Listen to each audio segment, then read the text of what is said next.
Olá, sejam bem-vindos ao canal Abaco. Neste vídeo nós vamos aprofundar nossos conhecimentos sobre coordenadas, preparando o terreno para mudança de base. Como eu já adiantei no primeiro vídeo desta série, mudança de base tende a ser um assunto confuso. Por isso, quanto melhor for a nossa base, melhor será a nossa compreensão sobre o assunto. E, consequentemente, menos erros cometeremos. Você há de concordar comigo que, às vezes, um certo distanciamento de um problema ou de uma situação pode ser útil para clarear nossas ideias e facilitar nossa compreensão do todo. Baseados nessa premissa, afastaremos-nos um pouco do RN, analisando exemplos do P2, o espaço dos polinômios de grau menor ou igual a 2. Na descrição do vídeo você encontra o link para o meu vídeo explicativo sobre o espaço dos polinômios de grau menor ou igual a 2. Até o final desta videoaula, você desenvolverá uma boa compreensão intuitiva acerca de um dos principais resultados sobre transformação de coordenadas no que diz respeito ao tema coordenadas. O objetivo do vídeo é apresentar o teorema de forma intuitiva. Por isso, partiremos de um exemplo. Escreva o polinômio 3 mais 2t² como uma combinação linear dos polinômios 1, 1 mais t e 1 mais t mais t² de P2.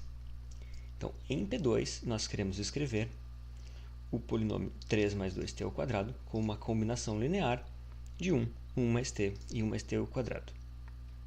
Mas afinal, o que isso significa? Bom, isso significa encontrar escalares de modo que o vetor 3 mais 2t² possa ser escrito como um escalar A, um número A, vezes o primeiro polinômio, que é o polinômio 1, mais um segundo escalar, b, vezes o segundo polinômio, 1 mais t, mais um terceiro escalar, c, vezes o polinômio 1, mais t ao quadrado. A fim de resolver isso, de encontrar o A, o B e o C, nós vamos distribuir os escalares. Aqui no primeiro não tem o que fazer, porque tem apenas um. No segundo nós temos que distribuir o B. E na terceira parcela, distribuir o C. Então o nosso lado direito pode ser reescrito como A mais B vezes 1B mais B vezes T, BT, mais C vezes 1, C vezes T e C vezes t ao quadrado. Agora, nós podemos agrupar os termos semelhantes com base em suas potências de t. Sem o t, nós temos o A, o B e o C. Então, o coeficiente sem t é A, mais B, mais C. Agora, os termos com C, com o t, uma variável t. Então, nós temos bt e ct. Então, a segunda parcela com t, será b mais c, t. A última parcela, com os termos com t ao quadrado, só temos um termo com t ao quadrado, c, t ao quadrado, e isso é igual. Nós queremos que isso seja igual a 3. Queremos que isso seja igual a 3 mais 2t ao quadrado. Bom, estamos quase lá. Agora nós devemos observar, ou melhor, lembrar que isso, na verdade, é uma identidade e não uma equação. Mas afinal, qual é a diferença entre uma identidade e uma equação? Na identidade, isso vale para todo t. Esse A virado, lembre-se, significa para todo. Isso deve valer para todo t, para todos os valores de t reais. Ao passo que numa equação, isso valeria apenas para alguns valores de t. Feito esse lembrete, voltamos ao nosso problema. Sendo uma identidade, os termos, os coeficientes de t de ambos os lados devem ser iguais. Então, o coeficiente sem a variável t do lado direito deve ser igual ao coeficiente sem a variável t do lado esquerdo, de modo que o a mais b mais c deve ser igual a 3, pois os dois não têm t. O termo com t do lado direito, que é b mais c, deve ser igual ao termo com t do lado esquerdo. Ora, o t não aparece, então é 0t. Portanto, b mais c é 0. Finalmente, o termo que acompanha o t ao quadrado, o c, deve ser igual ao termo que acompanha t ao quadrado do lado esquerdo, 2. Todo mundo positivo na equação. Portanto, chegamos a um sistema nas incógnitas a, b e c com 3 equações. É relativamente rápido para resolver esse sistema. A última equação já nos dá o valor de c igual a 2. A penúltima nos dará o b quando isolarmos o b passando o c para o outro lado, então o b é menos 2. Quando esse c passar, ele passa com o sinal menos, portanto será menos 2. Substituindo b e c na primeira equação, temos o valor do a. Se você preferir, veja que o b mais c aparece na primeira equação, porém b mais c pela segunda equação é igual a 0, então sobra apenas a igual a 3.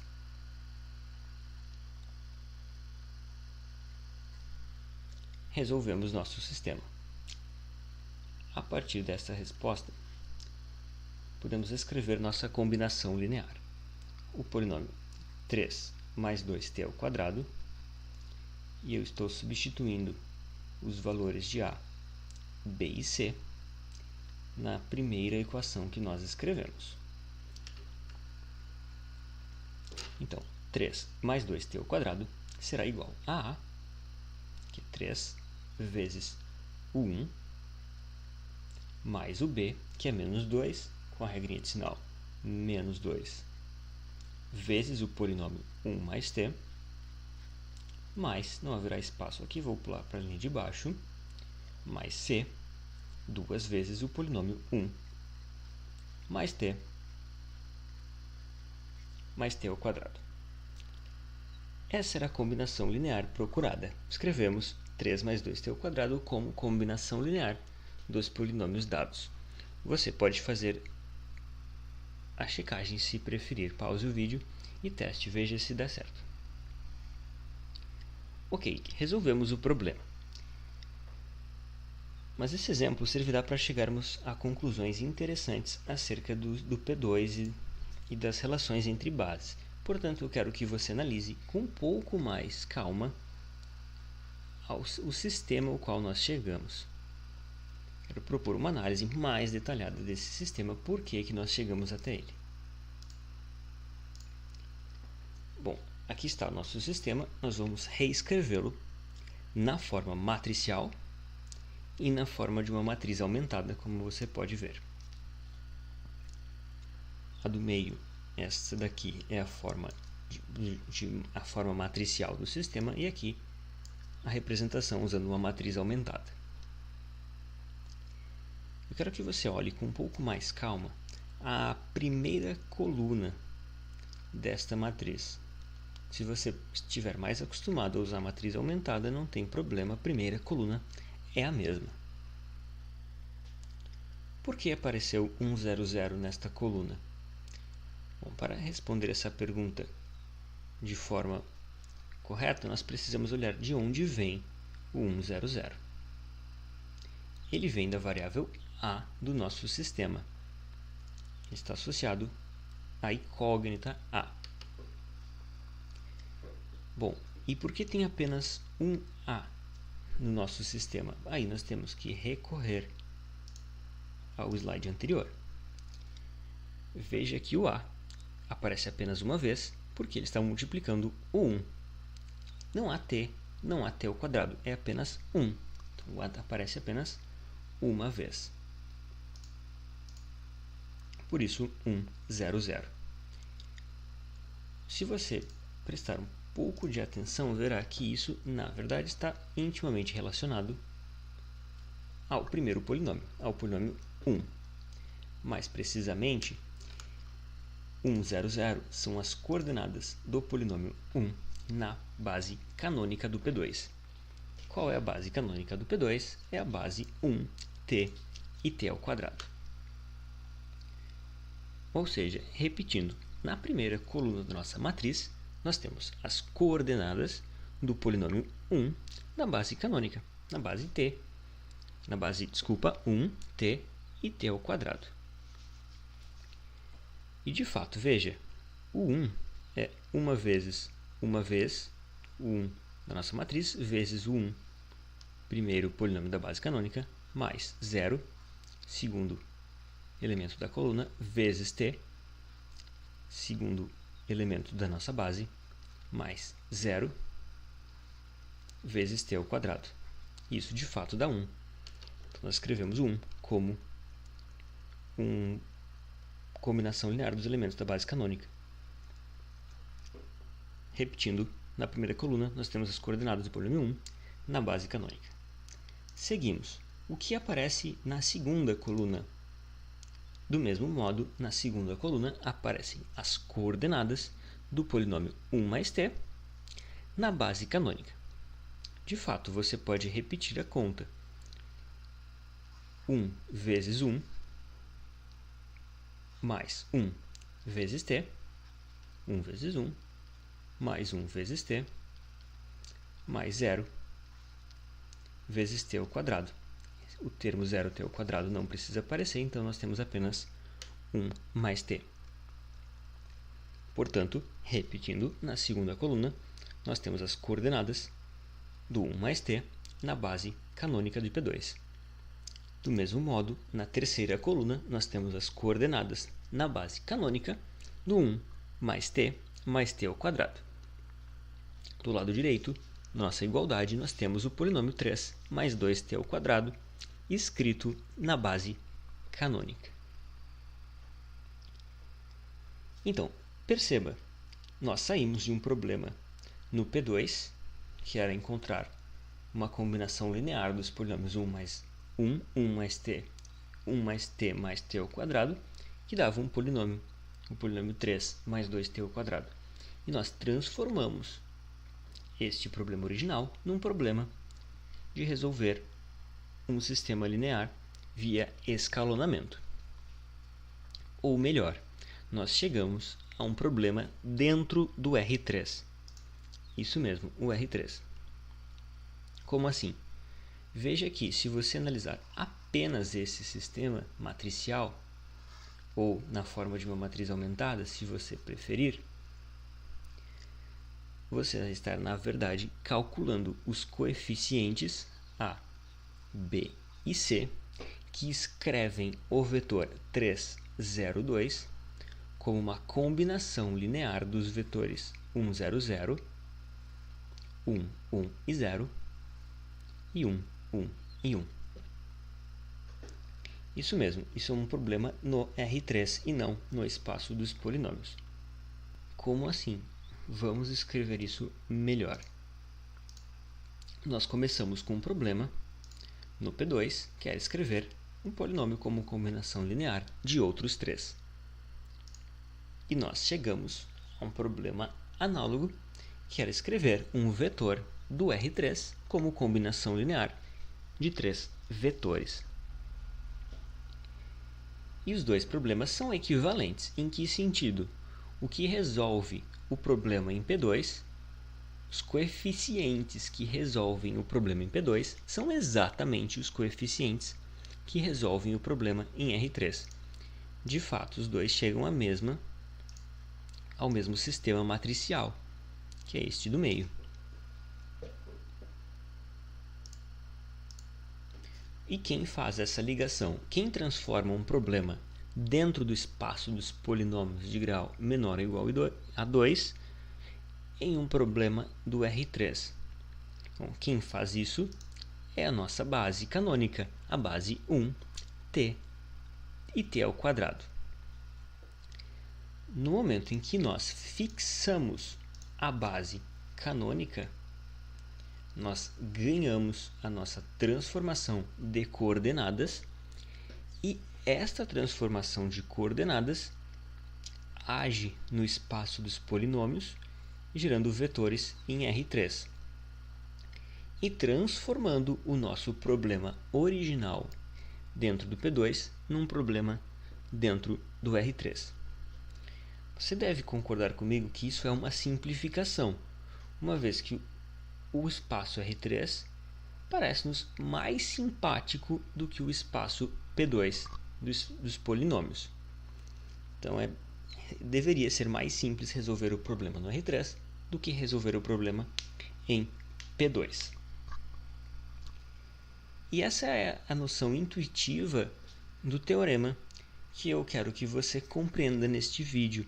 Esse é o objetivo do vídeo, generalizar essa ideia, essa noção de que fixando uma base nós temos, na verdade, uma transformação de coordenadas de um espaço inicial, no caso era o P2, para um espaço euclidiano, para um espaço Rn, no caso R3.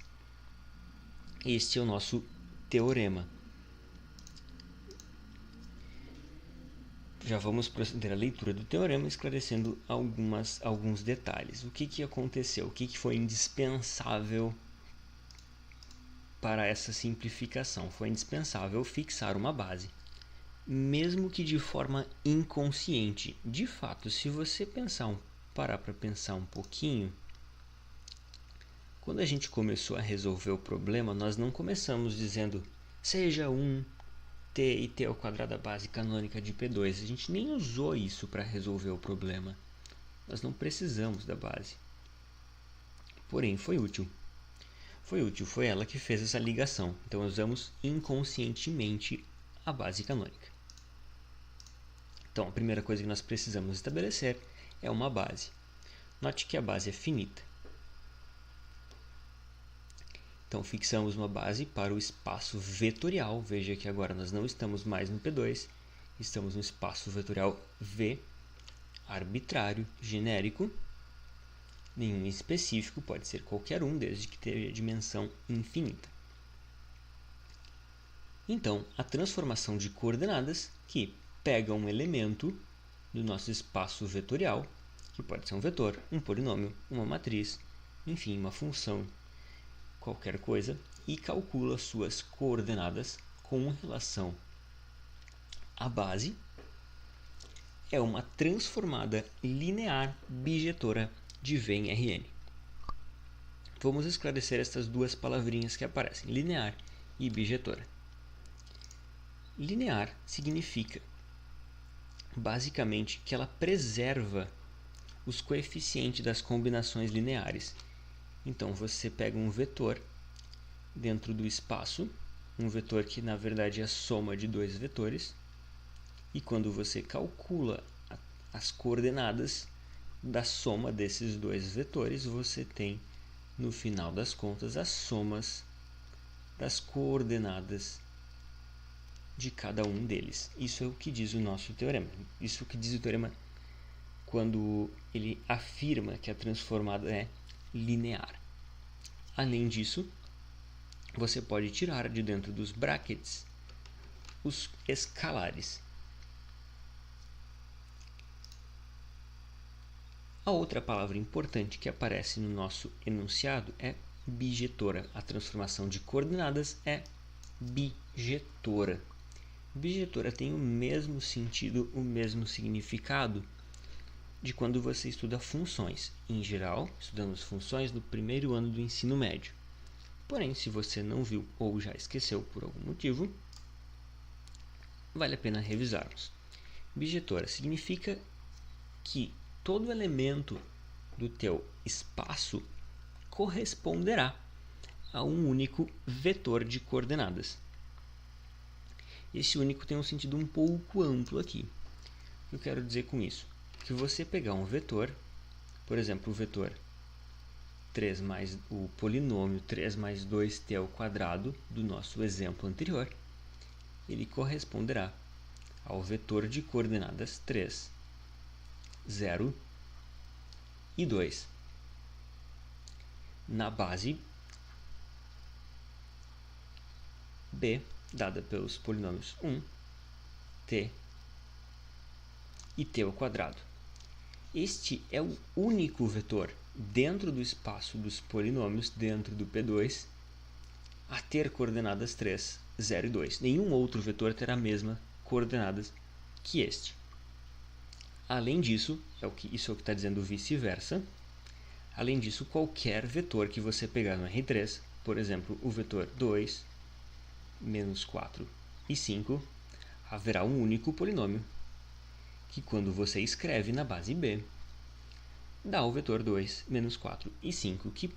Que polinômio é esse? O polinômio 2, menos 4t, mais 5t ao quadrado. Isto que significa dizer que ela é bijetora. Cada polinômio corresponde a um único vetor, num sentido amplo de que nenhum outro polinômio terá o mesmo vetor, e também significa que cada vetor que você escolher corresponde a um único polinômio que o tem como vetor de coordenadas. É com esse último teorema que eu encerro mais um vídeo da série Mudança de Base. Se você concorda comigo que o vídeo atingiu os objetivos propostos, por favor, curta-o e deixe seu comentário. Sua curtida é um enorme incentivo para mim. Inscreva-se no canal para acompanhar os próximos vídeos e deixe suas dúvidas nos comentários. Grande abraço, bons estudos!